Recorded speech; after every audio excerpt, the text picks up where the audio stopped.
Rạng sáng ngày 5 tháng 6 năm 2002, tại thành phố Salt Lake, bang Utah, Mỹ, trong một căn biệt thự trông vô cùng bề thế và sang trọng, cô bé 14 tuổi tên là Elizabeth Smart đang chìm vào giấc ngủ ngon trên giường trong phòng ngủ của mình.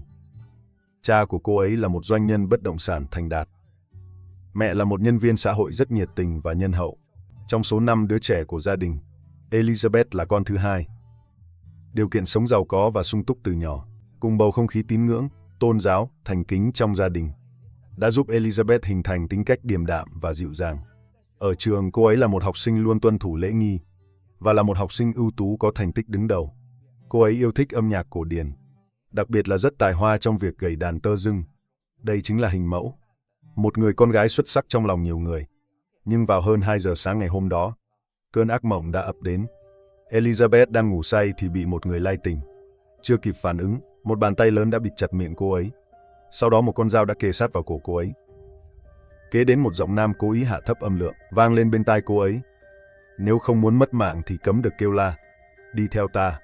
Nếu phát ra tiếng động, ta sẽ tiễn cả nhà ngươi đi. Từ khi sinh ra, đã sống trong sự bảo bọc của cha mẹ và môi trường thuần khiết, Elizabeth đối mặt với tình huống này, ngay lập tức bị dọa cho sững sờ.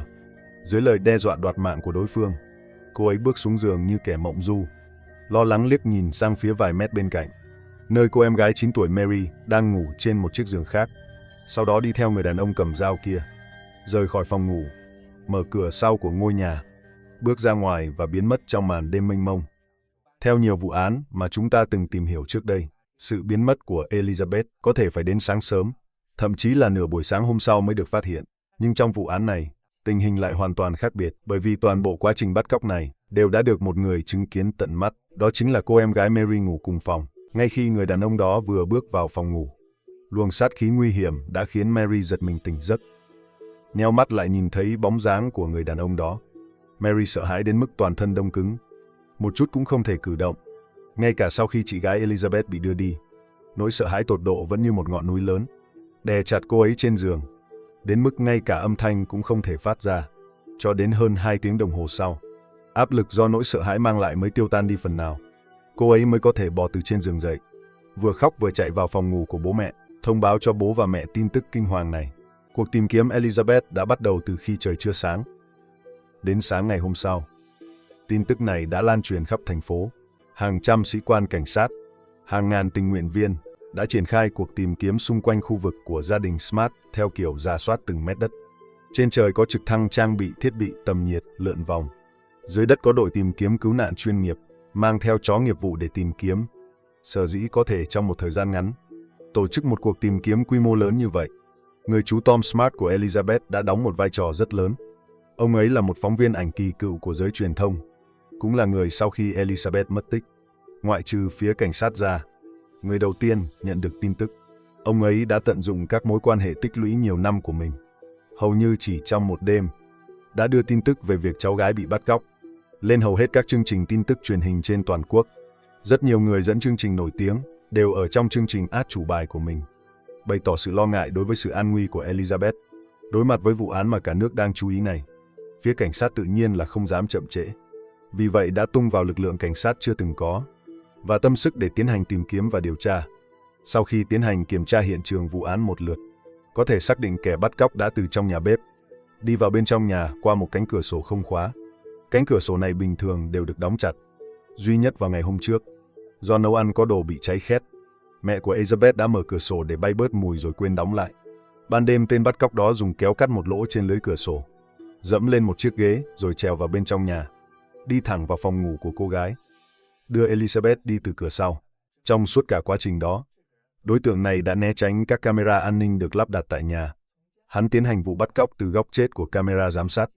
Do đó camera an ninh đã không ghi lại được bóng dáng của hắn. Chó nghiệp vụ đi theo mùi hương, truy vết đến gần một con đường núi cách đó 1 dặm thì mất dấu. Căn cứ vào điều này, cảnh sát nhận định đối tượng này nhằm tránh việc biển số xe bị camera giám sát xung quanh ghi lại, nên đã cố tình đỗ xe ở một nơi khá xa. Sau khi bắt cóc cô bé, hắn đã đi bộ một đoạn đường, sau đó lên xe tẩu thoát. Nhanh chóng vài ngày đã trôi qua. Việc tìm kiếm Elizabeth không có bất kỳ tiến triển nào, mà người em gái duy nhất chứng kiến kẻ bắt cóc, Mary, 9 tuổi, vì hoảng sợ tột độ và chấn thương tâm lý, Não bộ đã rơi vào trạng thái bảo vệ được gọi là mất trí nhớ do chấn thương. Cho dù cô bé có khóc nghẹn ngào, cũng không thể nhớ lại diện mạo của đối tượng đó. Đến đây việc tìm kiếm Elizabeth rơi vào bế tắc. Cảnh sát tuyên bố trước truyền thông, họ đã lục soát toàn bộ các khu rừng và vùng núi xung quanh. Tìm kiếm như vậy vẫn không thấy Elizabeth, cho thấy cô ấy có thể đã bị đưa ra khỏi khu vực lân cận thành phố Salt Lake, thậm chí đã ra khỏi biên giới bang. Nhưng họ sẽ không từ bỏ việc tiếp tục tìm kiếm. Cùng lúc đó, trọng tâm điều tra của cảnh sát chuyển hướng sang những người thân của Elizabeth. Đầu tiên là cha mẹ của Elizabeth. Ngoài việc tỏ ra rất lo lắng trước truyền thông vào ngày đầu tiên, và còn khóc ra, thì những lần xuất hiện trước công chúng sau đó họ đều tỏ ra rất bình tĩnh. Điều này trong mắt cảnh sát là rất bất thường. Thứ hai là kẻ bắt cóc đó. Rõ ràng hiểu rất rõ về bố cục môi trường bên trong ngôi nhà này. Thậm chí cả góc chết của camera giám sát. Không thể là một người hoàn toàn xa lạ. Hơn nữa hắn lại chọn đúng ngày mẹ của Elizabeth quên đóng cửa sổ để ra tay, cho thấy hắn đã luôn theo dõi nhất cử nhất động của gia đình này. Vậy nên, đây có khả năng là một vụ án do thành viên trong gia đình thực hiện hay không? Ngay lập tức toàn bộ gia tộc Smart đông đúc đều trở thành mục tiêu nghi vấn. Sau đó tất cả các thành viên nam đều chấp nhận sự thẩm vấn của cảnh sát. Và cả sự kiểm tra của máy phát hiện nói dối. Kết quả là, những người khác đều vượt qua. Người duy nhất gặp vấn đề chính là người mà chúng ta đã nhắc đến trước đó.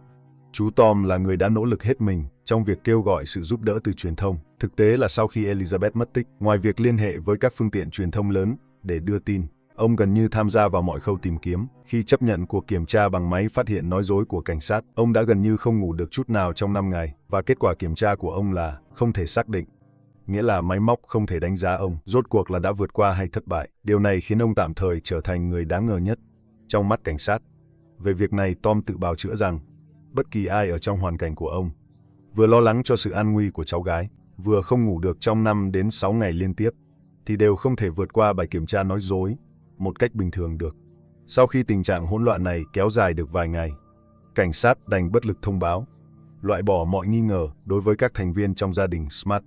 Tuy nhiên, cùng lúc đó họ cũng có hướng điều tra mới, đó chính là những người từng đến làm việc tại nhà Smart. Cảnh sát tìm hiểu được rằng, xuất phát từ lòng tốt thuần túy, cha mẹ của Elizabeth sẽ giúp đỡ những người có vẻ như không tìm được việc làm và những người đang gặp khó khăn trong cuộc sống. Cách họ thực hiện là mời họ đến nhà mình thực hiện một số việc dọn dẹp đơn giản và công việc sửa chữa, sau đó trả cho họ mức thù lao cao hơn mức trung bình.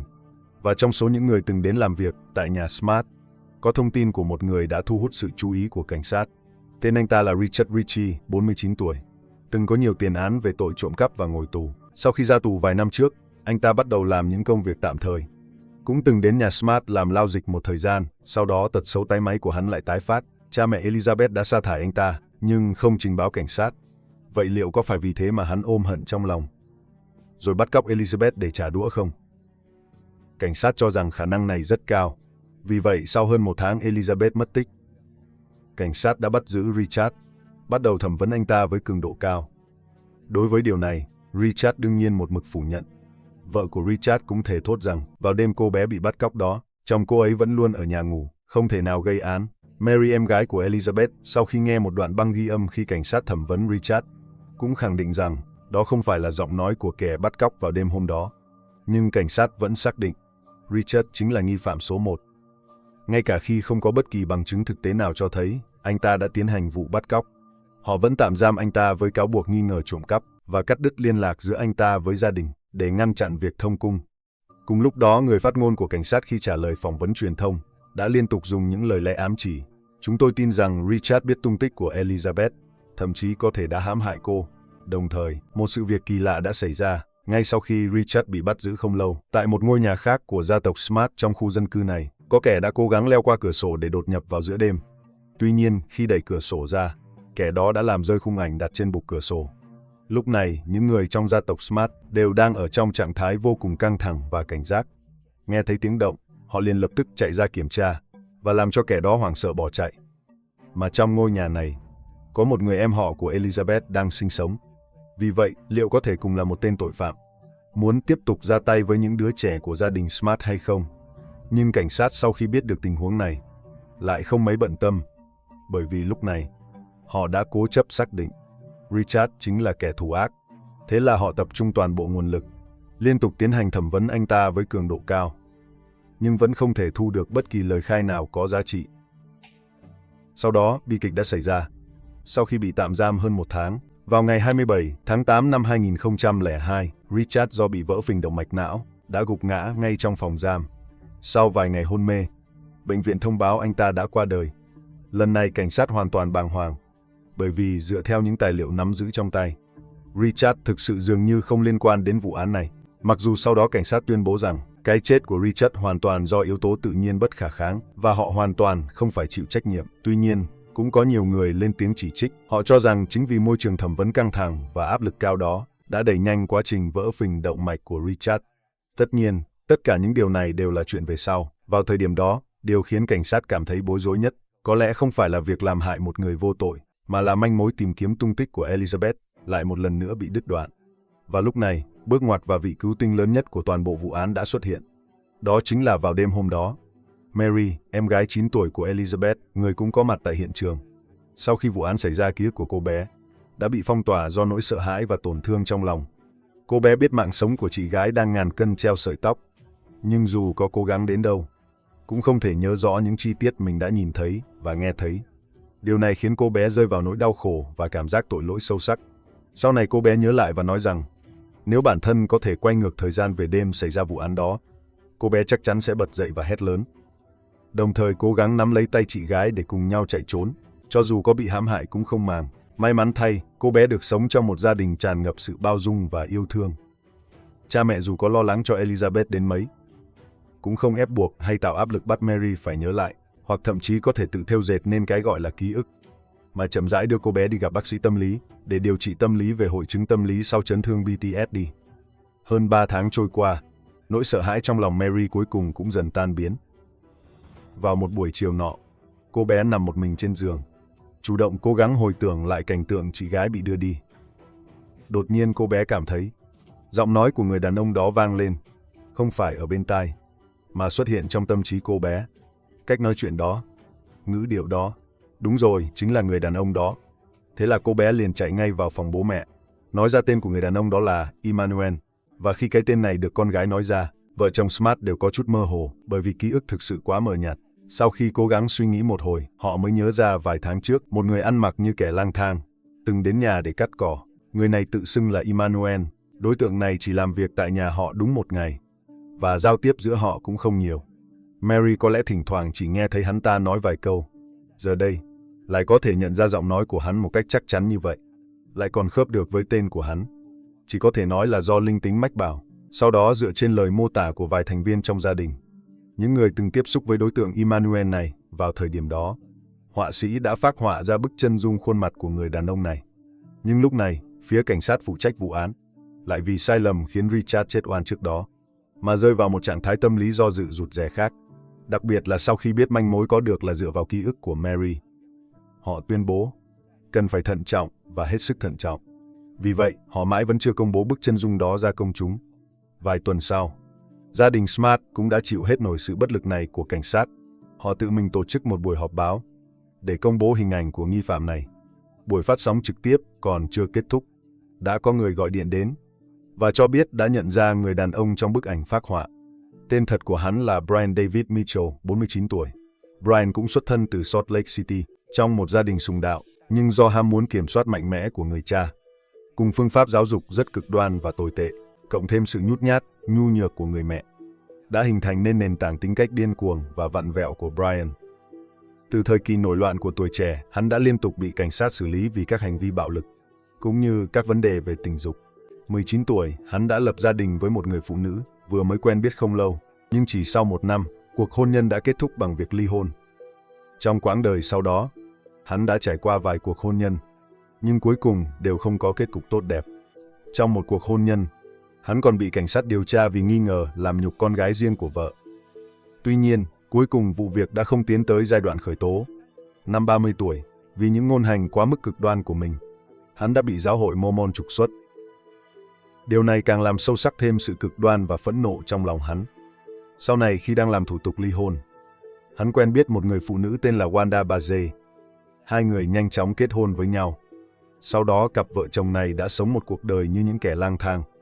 Không ai biết tung tích cụ thể hiện tại của họ.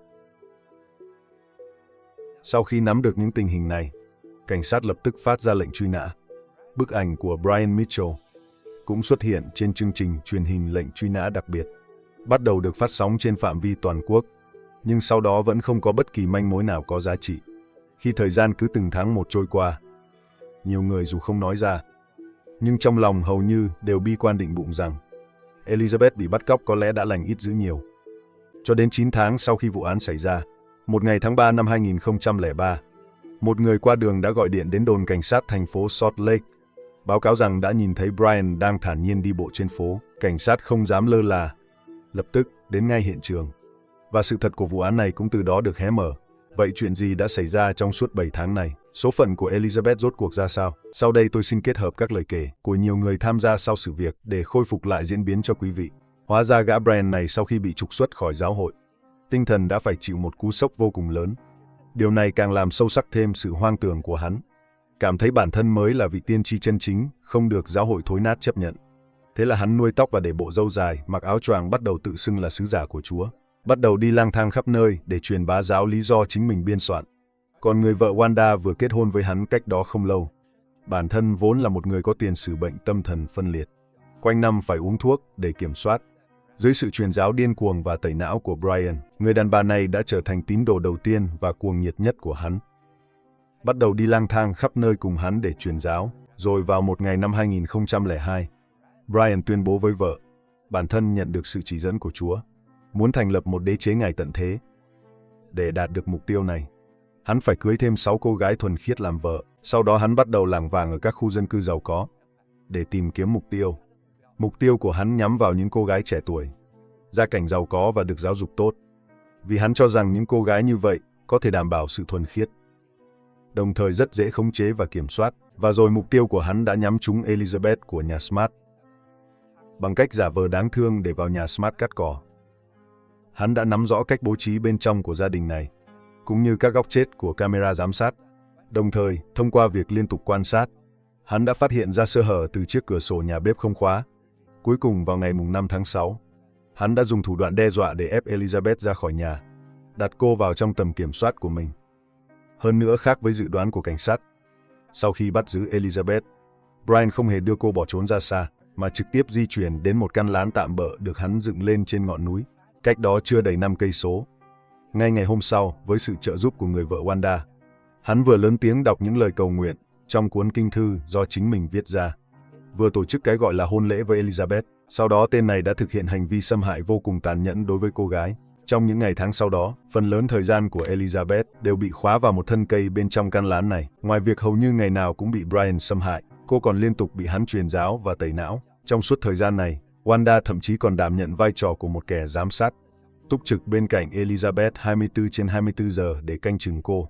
Cô gái cũng từng cố gắng kháng cự lại cặp đôi điên cuồng này, nhưng đổi lại là những lời đe dọa độc địa, rằng sẽ hãm hại cô và thậm chí là cả gia đình cô. Tiếp sau đó là hình phạt bỏ đói suốt cả ngày, thậm chí là liên tục trong nhiều ngày liền. Cuối cùng, trong môi trường điên rồ và bất lực này, khi ban đêm cơ thể bị tàn phá, ban ngày phải chịu đựng cơn đói khát, cùng với việc phải liên tục tụng niệm những thứ gọi là kinh văn nhằm mục đích tẩy não, tinh thần của Elizabeth đã hoàn toàn sụp đổ, biến thành một con rối vô hồn, chỉ biết nghe theo mệnh lệnh của Brian. Mà trong suốt thời gian này, thực ra đã có rất nhiều lần Elizabeth ở rất gần với cơ hội được giải cứu. Còn nhớ những gì đã đề cập trước đó không?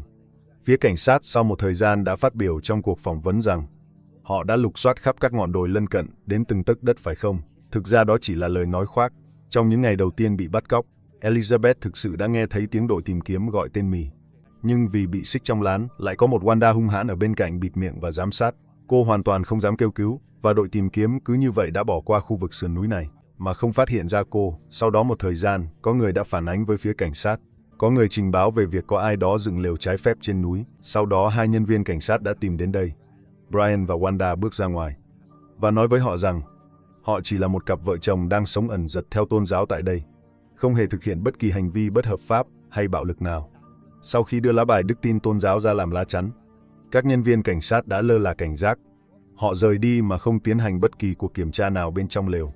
Và vào thời điểm đó, Elizabeth đang bị bịt miệng bằng băng dính và trói chặt ở bên trong. Có lẽ vì đối mặt với những lần tiếp cận của cảnh sát, Elizabeth đều bày tỏ thái độ ngoan ngoãn và hợp tác. Điều này đã giúp cô có được sự tin tưởng của Brian. Vì vậy hắn đã cho người vợ mới này nhiều tự do hơn. Hắn bắt Wanda và Elizabeth mặc những bộ áo choàng trùm kín toàn thân, chỉ để lộ ra đôi mắt, rồi dẫn họ đi lang thang khắp các con phố. Vào lúc đó, những người vẫn đang khổ công tìm kiếm Elizabeth đâu thể ngờ rằng cô ấy thực chất vẫn luôn đi lại ngay bên cạnh họ. Nhưng không một ai nhận ra. Thực tế có một lần, khi nhóm của họ đi đến bên ngoài một thư viện, đã có một nhân viên cảnh sát nảy sinh nghi ngờ và tiến lên phía trước để thẩm vấn. Vì vóc dáng của Elizabeth quá gầy nhỏ, việc bị bọc trong chiếc áo choàng trông rất kỳ lạ. Đối mặt với sự chất vấn của nhân viên cảnh sát, Brian tiếp tục dùng lá chắn tôn giáo để bảo vệ bản thân.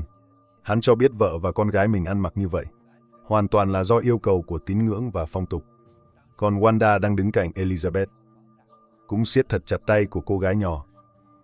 Vì vậy, Elizabeth tiếp tục cúi đầu, không nói một lời, vì cô sợ rằng một khi bị nhận ra, cả cô và gia đình đều sẽ bị hãm hại. Do đó, cơ hội được giải cứu này lại một lần nữa bị bỏ lỡ. Hai sự việc này sau đó đã khiến cơ quan thực thi pháp luật phải gánh chịu những chỉ trích dữ dội.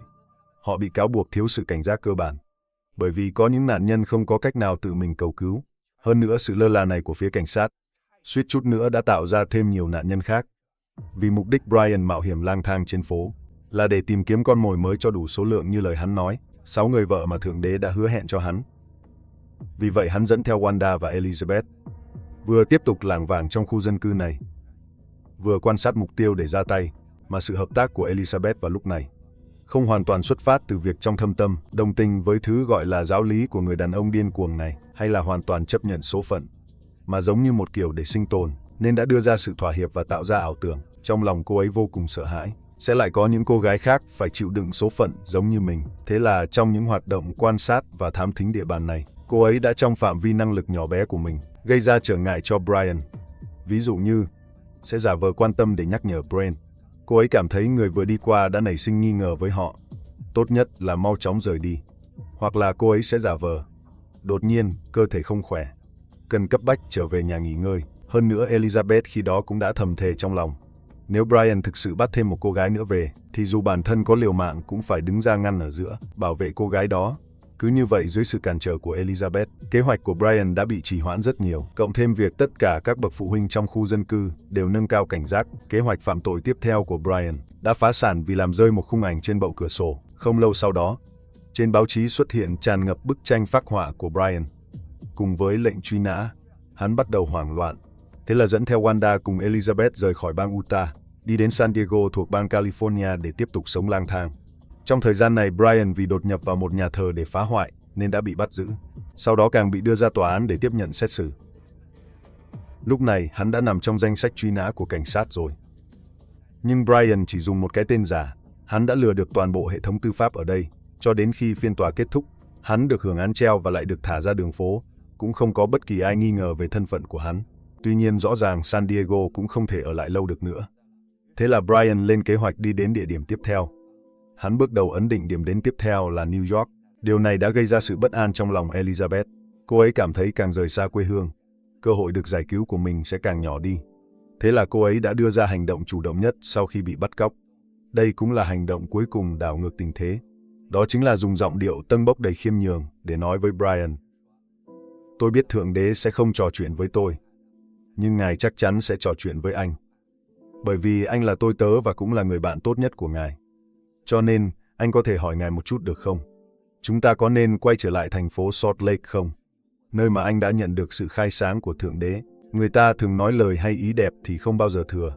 Kẻ đã điên cuồng đến cực điểm là Brian, lúc này cũng đã hoàn toàn chìm đắm trong ảo tưởng của chính mình. Hắn ta cho biết, đúng vậy, quay lại thành phố Salt Lake để hoàn thành sứ mệnh của mình mới là điều quan trọng nhất. Do đã hoàn toàn tin tưởng vào sự phục tùng của Elizabeth, đồng thời không muốn chiếc áo choàng tiếp tục thu hút quá nhiều sự chú ý của mọi người, nên sau khi quay lại thành phố Salt Lake, Brian quyết định không trùm kín cô gái lại nữa, mà để cô ấy đội một bộ tóc giả màu xám cùng với một chiếc kính râm để che giấu thân phận. Thế nhưng điều Brian tính toán kỹ lưỡng đến mấy cũng không ngờ tới là thứ cuối cùng khiến hắn lộ tẩy không phải là Elizabeth, mà là chính gương mặt của hắn. Bởi vì là quê hương của Elizabeth, vụ mất tích của cô ấy có sức ảnh hưởng vô cùng lớn. Các chương trình truy nã Brian liên tục được phát sóng tại địa phương.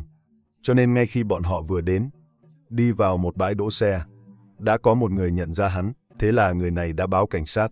Và khi hai nhân viên cảnh sát đến hiện trường, vẫn chưa có ai nhận ra rằng người đi phía sau Brian chính là Elizabeth. Cho đến khi một trong số các cảnh sát bắt đầu thẩm vấn Brian, nhân viên cảnh sát còn lại mới bắt đầu chú ý đến người phụ nữ vóc dáng nhỏ nhắn với mái tóc xám tro này có chút kỳ lạ. Nhìn tóc và trang phục thì giống như người trung niên, nhưng làn da trên mặt và cổ trông tuổi đời dường như còn rất nhỏ. Trong lòng dấy lên sự nghi ngờ nên đã nhìn kỹ thêm vài lần. Nhân viên cảnh sát này mới bàng hoàng nhận ra, trời ạ, người đang đứng trước mặt mình chính là cô gái đã mất tích 9 tháng 7 ngày Elizabeth. Cô ấy liền nhanh chóng ra hiệu bằng ánh mắt với đồng đội của mình, để anh ta trong lúc thẩm vấn đứng chắn giữa Brian và cô gái. Còn cô ấy một mặt gọi lực lượng viện trợ, mặt khác từ từ đưa Elizabeth vào trong một tòa nhà gần đó. Sau khi có thêm nhiều cảnh sát đến hiện trường, đã khống chế Brian cùng với đồng phạm của hắn là Wanda. Sau đó lại an ủi Elizabeth rất lâu, nói với cô ấy rằng cô đã thực sự được cứu. Cô gái với nét mặt đờ đẫn này mới từ từ tháo kính râm và tóc giả ra, lộ ra diện mạo thật của mình. Brian và Wanda bị bắt đều bị khởi tố với các tội danh nghiêm trọng như bắt cóc và xâm hại. Mặc dù Brian bất kể là khi bị thẩm vấn hay đối mặt với phiên tòa xét xử, đều thể hiện ra vẻ lầm rầm làm nhàn, thỉnh thoảng lại hét lớn hoặc ca hát, dường như mưu toan giả điên để trốn tránh sự trừng phạt. Nhưng tòa án vẫn nhận định hắn đối với xã hội mà nói là một mối đe dọa an ninh liên tục. Vì vậy đã tuyên phạt hắn án tù chung thân không được giảm án. Sau đó bị giam vào buồng giam đơn có cấp độ an ninh cao nhất. Ở đó ngoài việc mỗi ngày được ra ngoài hít thở không khí một lần, hắn không có tivi, không có bất kỳ hình thức giải trí nào, chỉ có thể dựa vào một cuốn sách tôn giáo để giết thời gian trong phần đời còn lại. Còn đồng phạm của hắn là Wanda sau khi bị bắt, cũng lấy lý do mắc bệnh tâm thần để liên tục trì hoãn việc thẩm vấn và xét xử chính mình.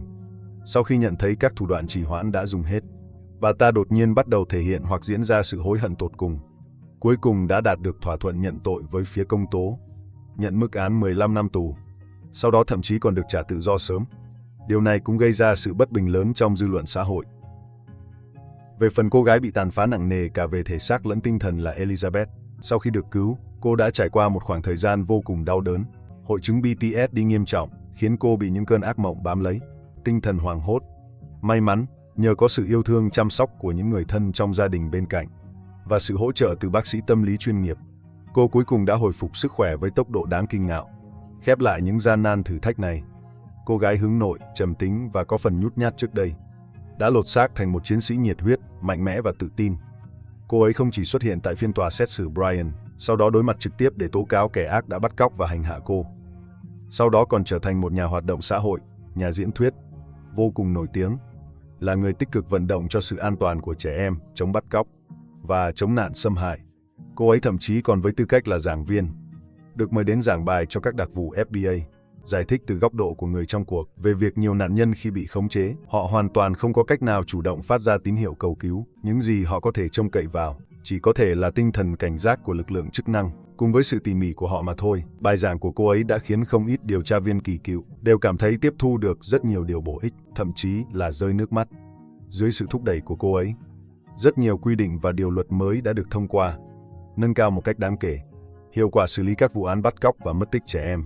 Cô ấy đã thành lập tổ chức phi lợi nhuận của riêng mình, Elizabeth Smart Foundation, giúp đỡ cho hàng ngàn nạn nhân bị xâm hại, cũng như bắt cóc, có thể quay trở lại cuộc sống bình thường. Vào năm 2012, Elizabeth đã lập gia đình riêng cho mình.